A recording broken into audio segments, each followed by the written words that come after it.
Does caring go too far? This is case number two for project number two. Okay, problem identification as well as stakeholder identification. So number one, over-involved, possible boundary crossing nurse, um, possible policy infraction for sure, even though we weren't really provided with the actual what the policy is here. They do say that it's the culture that they care for other patients. They don't typically care for the same patient every day.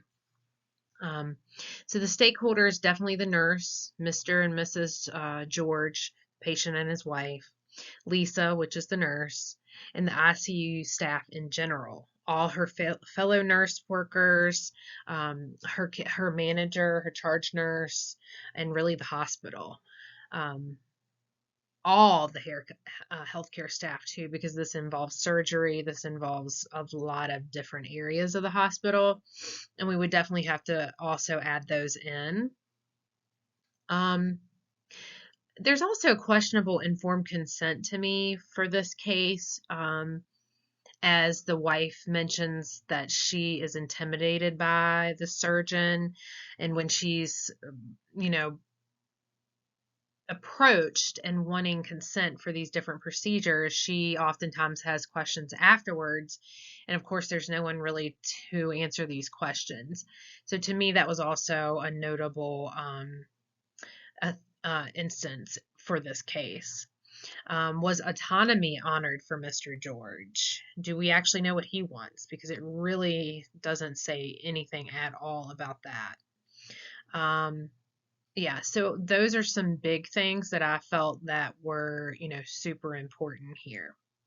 Again, additional information we need the policy as to how the care should be provided within the ICU.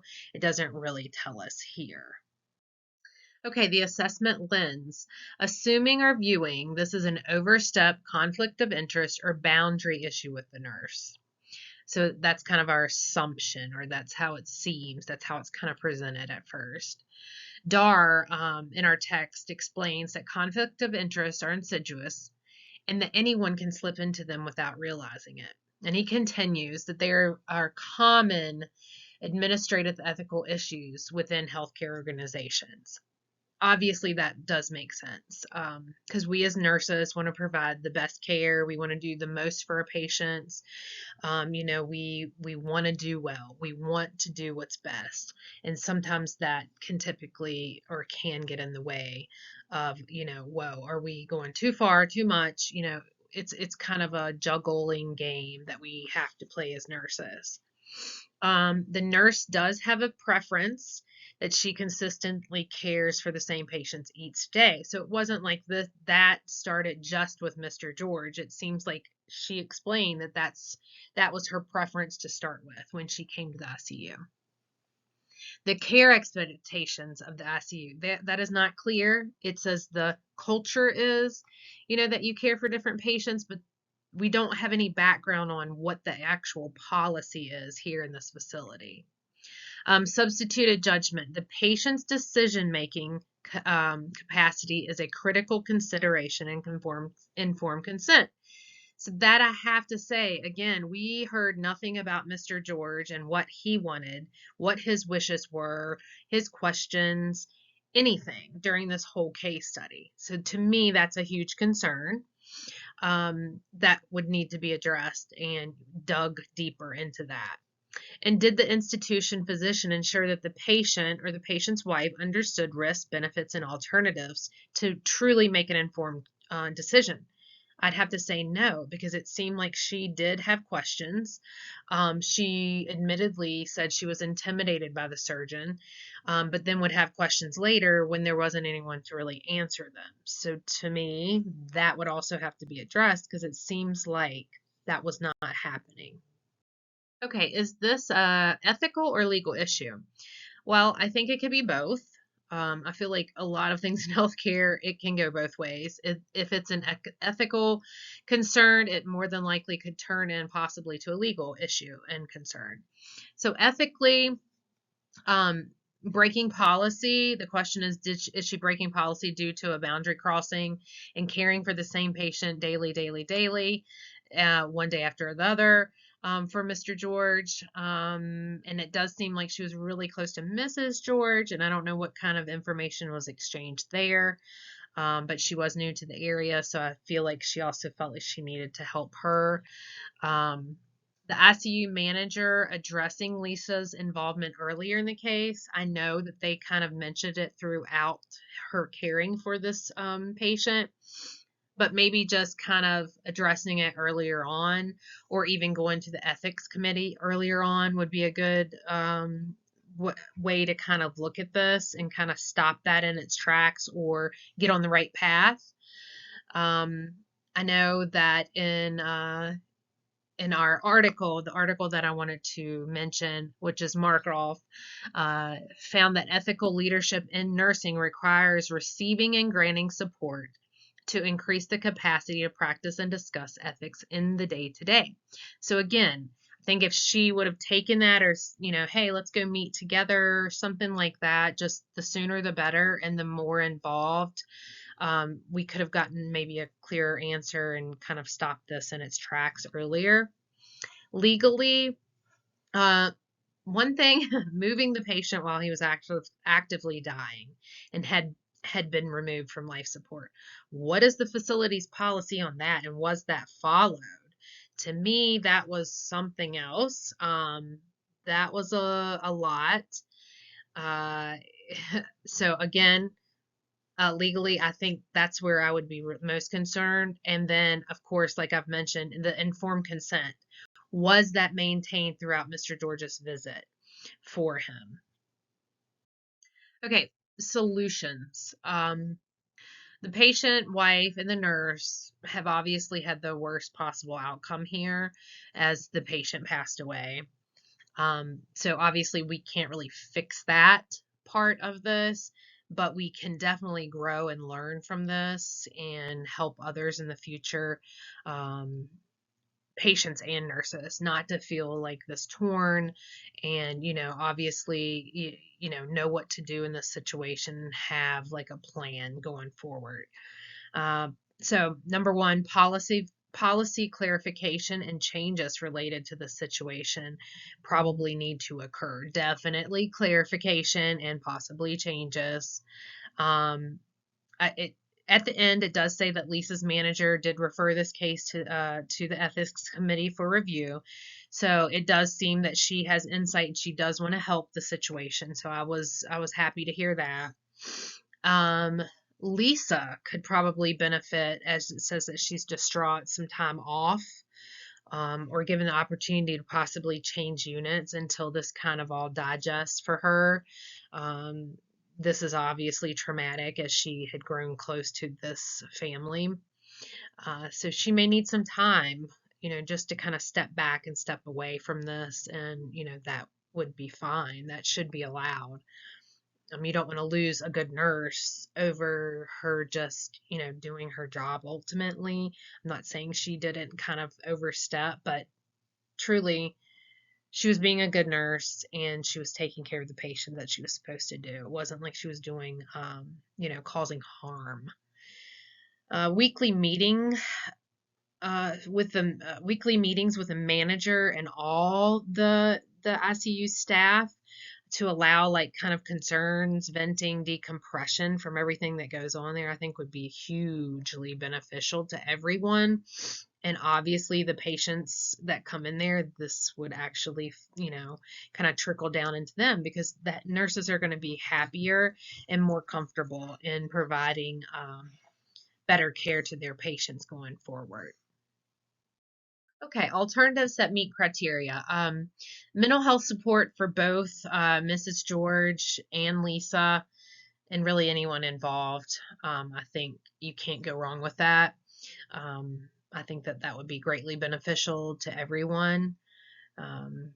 Greater involvement in the ethics committee within the facility. I cannot emphasize that enough. Not for every facility, even, if we're not talking about this case, every facility could benefit from that, because it feels like there's such this void or this null uh, of not knowing about ethics or how to get in contact with them or when you could. I mean, it should be just an open door pretty much. So for the managers, the educators, the nurses, all the healthcare workers that are involved in this would be greatly beneficial. Goldine used the term failure to thrive to describe ethics committees and ethics consult services. They're there, but how do we access them? Like, does our staff know how to use them? You're not going to thrive if you have no clue how to access these hugely beneficial benefits. Even with the establishment of the Hospital Ethics Committee, there's a little evaluation of these committees, which include barriers and facilitators nurses and physicians may encounter in consulting these committees. Again, do we know how to use them? Do we know how to gain access? It's important. Yeah, we can have them in place forever if people don't know about them, if the staff doesn't know about them and how to access them, it's not going to help. It's not going to help anybody. And then again, clear expectation and guidelines on patient assignments within the ICU, I think is huge and would be greatly beneficial. And then it may trickle down through all the other areas of the hospital as well. So, this could be of great benefit for the facility. Okay, so how are we going to communicate and implement this? As far as a timeline, implementation would need to happen in a timely fashion. The case has already been recommended and forwarded to the ethics committee or us. So it's very important that we keep all that are involved, all that have a hold in this case, informed on the progress and what's going on. Again, they need to be included and communicated with throughout the entire process. Facility policy needs to be made clear and clarified, and this needs to be communicated through staff education, managers, and staff need to recognize and acknowledge that they understand these new changes that are going to be coming forward. Okay, as far as evaluation, I do feel like as the ethics committee and really the whole entire facility that we may have failed Lisa and therefore Mr. and Mrs. George as well. I feel like the ethics committee could have been involved a lot sooner, and this may have alleviated a lot of stress on Lisa as well as possibly the family. So yeah, I feel like as the ethics committee, we possibly have kind of failed Lisa and obviously other nurses within the facility too, maybe going through something similar. And again, they're not getting the answers or the backing or the support that they need. So Lisa and her fellow healthcare workers, the manager, should always and it should go without saying, comfortable for reaching out and consulting with the ethics committee as needed, no matter how big or small. Like it should be not even a second thought that they would reach out for support and backing.